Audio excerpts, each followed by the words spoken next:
Some former Cardinals are finding their new homes, but Alex Bregman's market seems to be stuck in neutral. What's going on, everyone, and welcome into this edition of b-schaeff Daily. Brenden Schaeffer with you, Thursday, February 6th, 2025. There are some free agents signing around Major League Baseball, a couple of them former Cardinals over the last day or so. But I just saw this tweet from Bob Nightingale regarding Alex Bregman, and I just kind of had to shake my head because if this is the case, I would not be surprised to see Bregman's situation linger into spring training, which historically has not been something that is good for players who are waiting for that contract, trying to figure out where they're going to end up. Spring training begins, and they still don't know their home. They finally sign somewhere before the season begins, but then they have to sort of rush to get ready in a team environment, and sometimes that can impact them at the beginning of their campaign. Certainly on the pitching side, we've seen this. Jordan Montgomery is the biggest example that comes to mind when he waited and then signed late. And as a pitcher, I think it can impact you more. But Alex Bregman, here's the tweet from Bob Nightingale. And this could relate to the Arenado situation, or if Bregman is this stubborn, which, again, I'm not trying to say that Alex Bregman is necessarily doing anything wrong, but we've seen examples of this over recent years where guys that you think are going to be just fine to get those long multi-year contracts that they're looking for end up maybe disappointed in the end and having to settle for shorter deals. I do think that Scott Boras is a pretty significant cog in all of this because it's happened to Alex Bregman, and he's a Boras client. It's happened to Pete Alonso. Alonso then signed yesterday. He's going back to the Mets, but it's on that shorter 2-year deal where he's getting $30 million, I think, in the first year, and he's got the opt-out, and it's not what he wanted, right? I would be surprised to learn, if he took the truth serum, that Pete Alonso is thrilled with the way that this played out. Scott Boras. Alex Bregman is a Scott Boras client, and here's the tweet from Bob Nightingale that gives me some pause as it pertains to him finding a home anytime soon. Free agent third baseman Alex Bregman still has no interest in a short-term contract and seeks a 6 or 7 year deal. Well, I don't know if he's getting a 6 or 7 year deal. Scott Boras, if you're not Juan Soto or a player of that tier, I think you need to find another agent if you are a Scott Boras client. Scott Boras has absolutely screwed a number of his pretty high-profile players, but not on that elite tier of free agency. It's the Bregman tier. It's the Pete Alonso tier. And if you look at the comments to the Bob Nightingale tweet, the worst agent in sports at this point. Another Boras fumble. It's evident that Scott is only good for big-time free agents like so. I totally agree. I totally agree with what we're seeing in that next class of free agent. I don't understand how he's so bad at it. And at first, it was like, okay, maybe that's just an isolated situation with that player. That guy was being stubborn. That guy, whatever the case would be. And then you kind of bit off more than you could chew and had to settle for a lesser deal later. This has been going on years, though, with this tier of free agency, or this tier of free agent, I should say, who are clients of Scott Boras. I would be curious to hear and be a fly on the wall with some of these players because it's a talking point at this stage. Like, there's no way to get around it. And yet, Boras has still got all these clients, but there have got to be some guys who are not particularly pleased with the way that this has gone down. And if I'm not mistaken, thinking back to Montgomery, he had Boras during his, offseason of free agency and then dropped him after signing. And he's had some public comments since then. Jordan Montgomery unleashes on Scott Boras. And I absolutely am not surprised that Montgomery spoke his mind. Just the kind of person he is, kind of guy he is. I say that in a good way. He's just candid. He'll just tell you kind of what he thinks in many ways. And I think when Boras, I don't even know, man, with Scott Boras, how familiar he is with a lot of these guys down the ballot on his agency. It's one of those things that you think about and go, well, that can't possibly be true. Of course, he's intimately familiar with all his clients. He's the biggest agent in sports. Everybody knows his name. You don't know the names of too many sports agents, but you know Scott Boras. Surely he's doing a good job, and he knows what he's doing. Over and over again, it seems like the type of guys that, could have settled for maybe 4 or 5 years and gotten a pretty good AAV and ended up with a lifetime, free of financial concern. It's not that you make $30 million in a year and you're Pete Alonso, you should have financial concern. But it's just wild to me that these guys continue to have to settle for these pillow deals. It's like, the pillow is to the next free agent opportunity. Who's to say that a year or two down the road it's going to be any better of an environment? I'll be curious to see kind of what happens with Pete Alonso and with Bregman as well. But Bregman seems to be digging his heels in. He wants a long deal. I don't know if he's getting one. Whether that causes teams like the Red Sox to say, we're not even looking at Bregman anymore. Let's get Arenado. This guy's not worth our time. I don't know. I have no idea how that's going to play out, but that would be maybe the implication as it pertains to the Cardinals. We'll have to wait and see. Couple of former Cardinals outfielders signed as well yesterday. The Pete Alonso signing was in the news. But how about this? Harrison Bader getting a deal with the Twins. A 1-year deal with an option for 2026 is the situation for Harrison Bader. And I'm looking for the money on that. Worth a guaranteed $6.25 million plus up to $2 million in incentives and bonuses.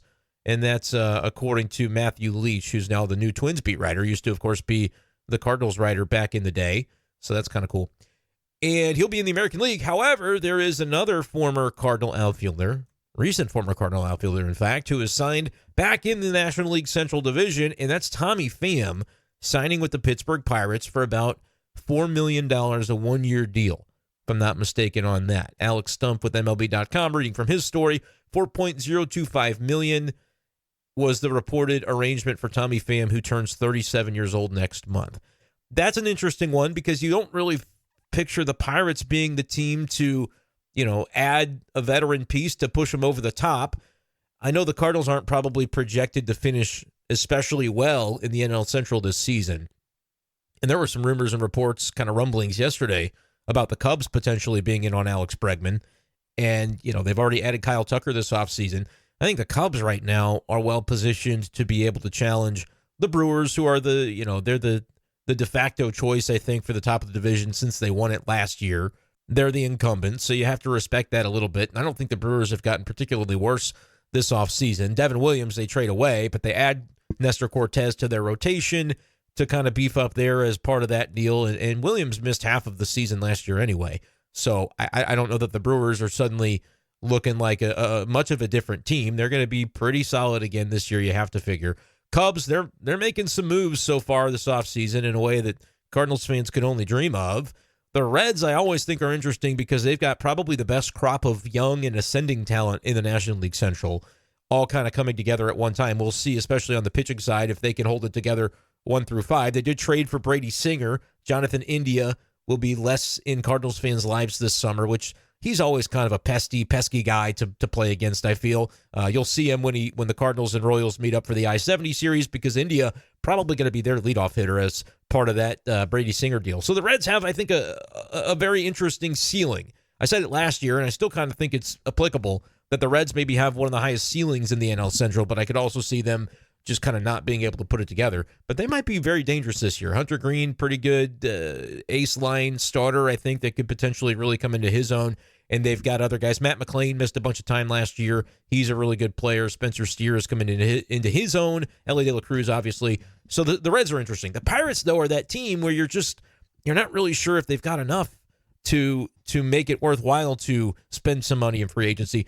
But when you're the Pirates, and we know historically what we think about the Pirates and that franchise and the degree to which they spend in free agency. And they're saying, yeah, we could spruce up our roster a little bit with a Tommy Pham, $4 million. That's not going to cost us that much. And we're going to get a veteran presence. He's been around the block, can help some of the younger players along, can be a tone setter. I mean, we know all those things that are true of Tommy Pham. And we'll be interested, though, like when things aren't going well, Tommy Pham, does his personality kind of start to rub people the wrong way?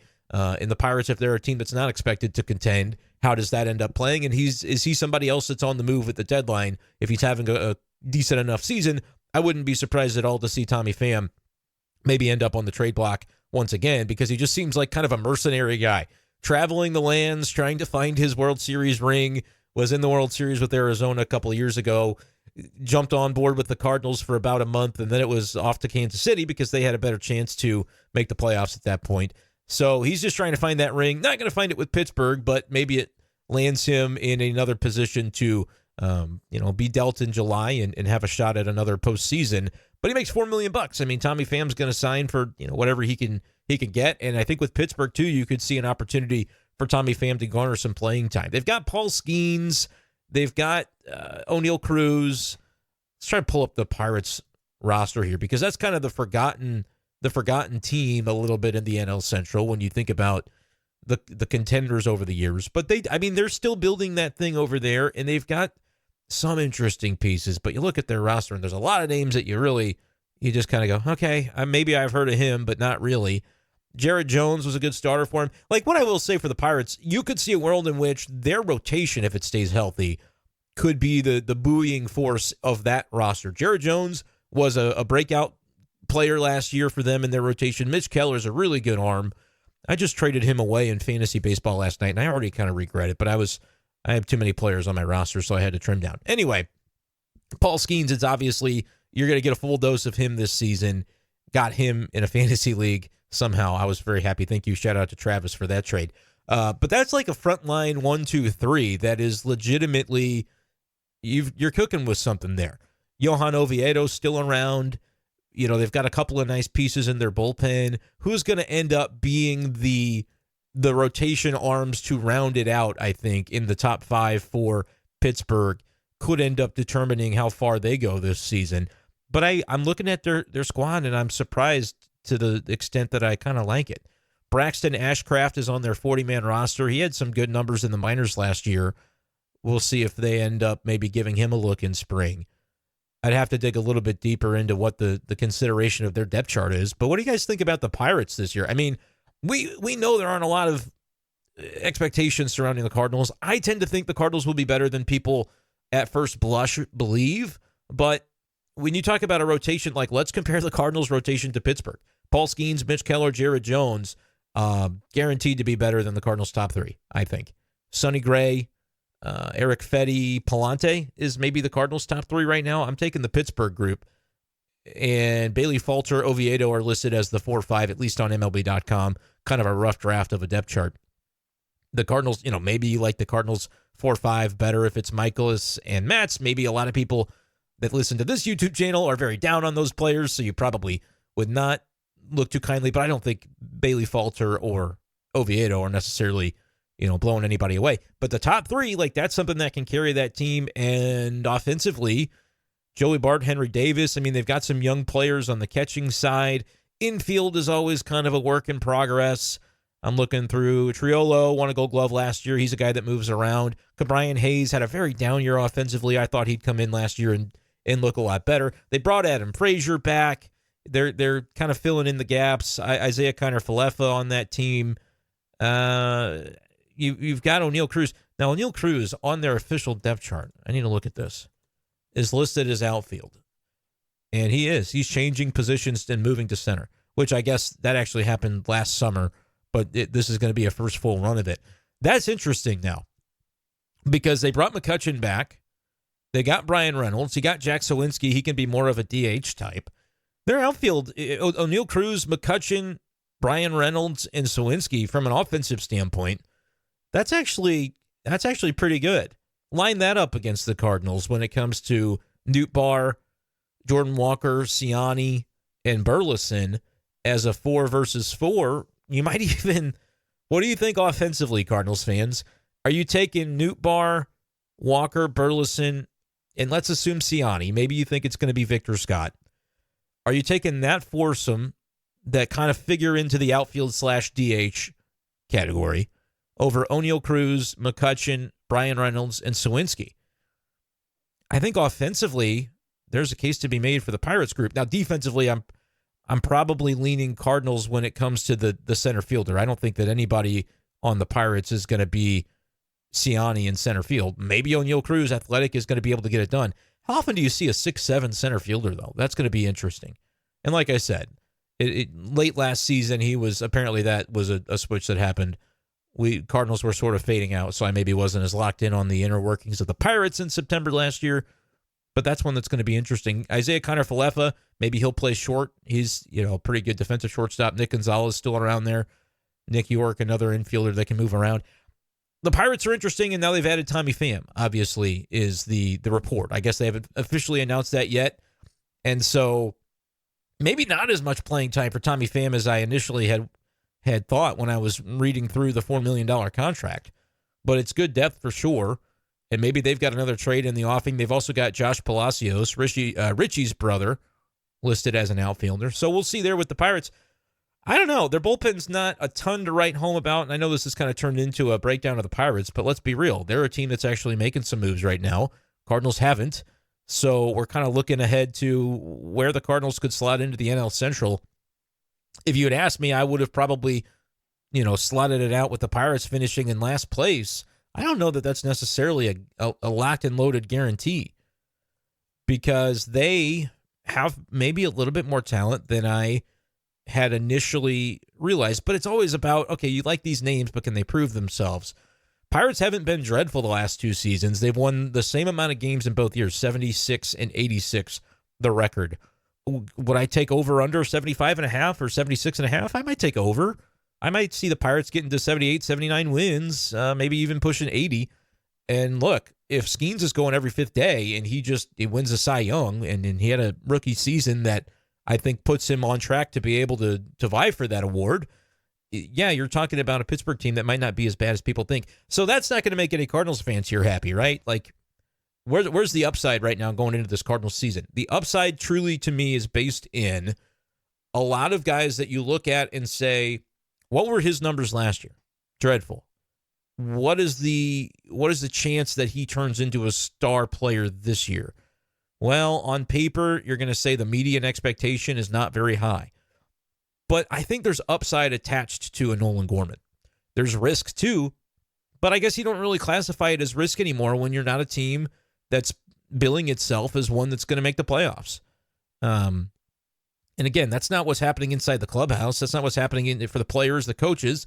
But organizationally, from the front office standpoint, it's going to be a year where, the games are going to start and Cardinals fans are going to want their team to win those games. But with the way the front office, there hasn't been a more stagnant offseason in arguably Cardinals history.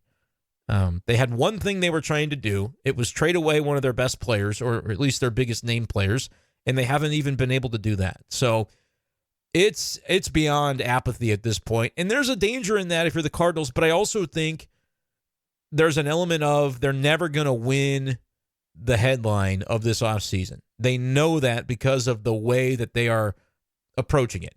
And that's by their own design and by their own choice. But I think it also is a very freeing aspect that allows them to just not care that the headlines are bad. And I know that sounds crass, and and rightfully Cardinals fans, you can be upset about that. It's like, well, they don't even care anymore.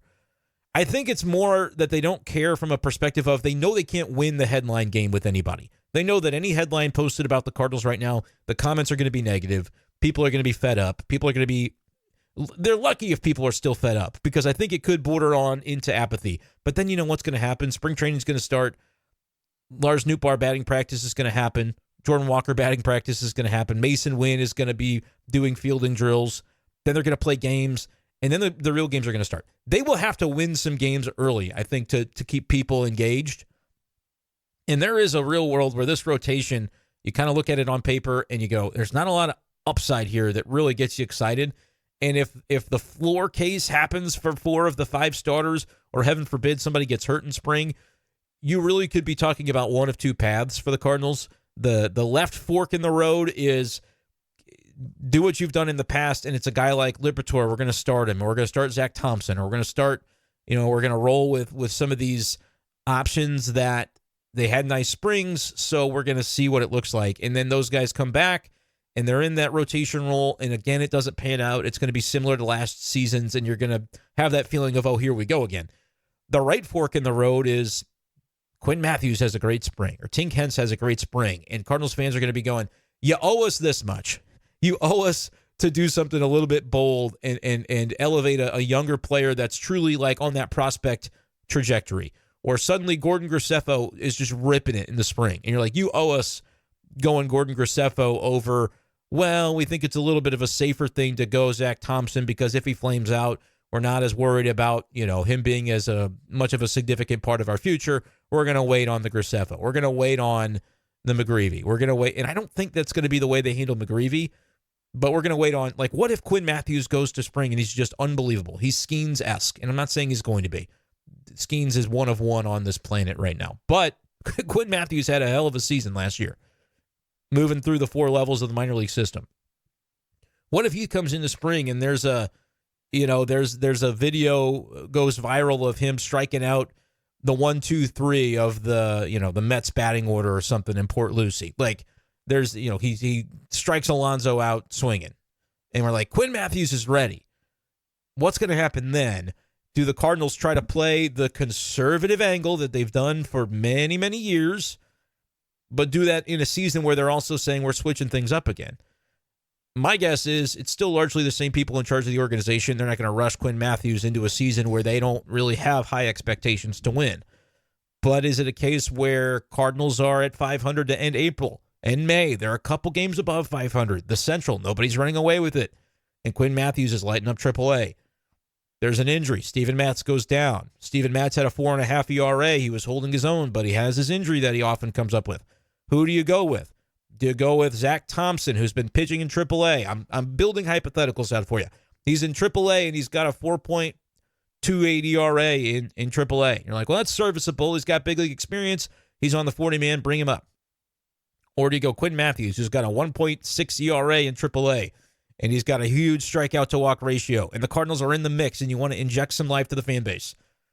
Do you say pull the trigger?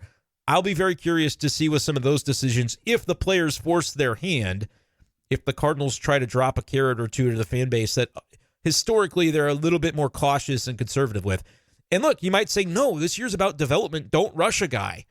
Some fans might say, yes, I am greedy, and I want to see if there's somebody exciting that can add an element to this club. I want to see it, and I want to see it now. I think those are the types of decisions that could end up being interesting for the Cardinals this year. But let me know in the comments what you guys think about where things are. Other teams are making moves. Even the Pirates are signing players for a few $1 million. The Cardinals have been completely radio silent.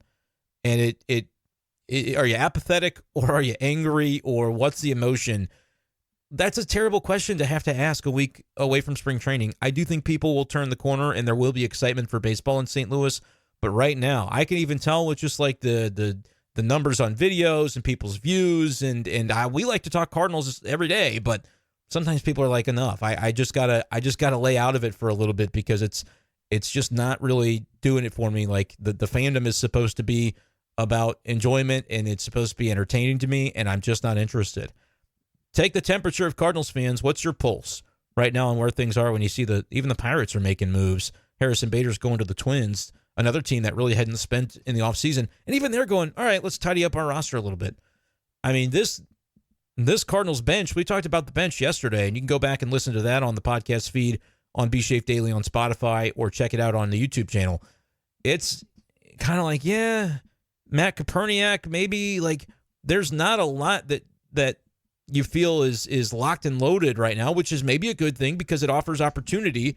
But there's also not a lot of guys in terms of position player prospects knocking on the door at some of the positions that I think the Cardinals would be looking for, finding that opportunity. Like Victor Scott, maybe he's a big storyline, because if he plays really well in the spring, I like Siani a lot, but I think you'd have to probably say Victor Scott should make that team, and Siani can maybe shift a little bit more into a role that I think could be very valuable for a contending team if you had Siani as your fourth outfielder, because he plays the 7th, 8th, and 9th inning defensively of every game that you're within a run or two, up or down, and he can come in as a pinch runner. He can bunt in a bunt situation. Like, that's a utility knife off your bench.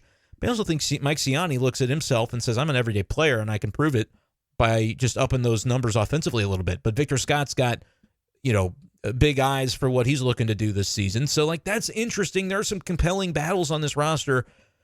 But is it enough to hold the attention of Cardinals fans? We shall see. Let me know. You guys are who decides that. So hit me up in the comments and let me know at b-schaefer12 on Twitter if you have any thoughts.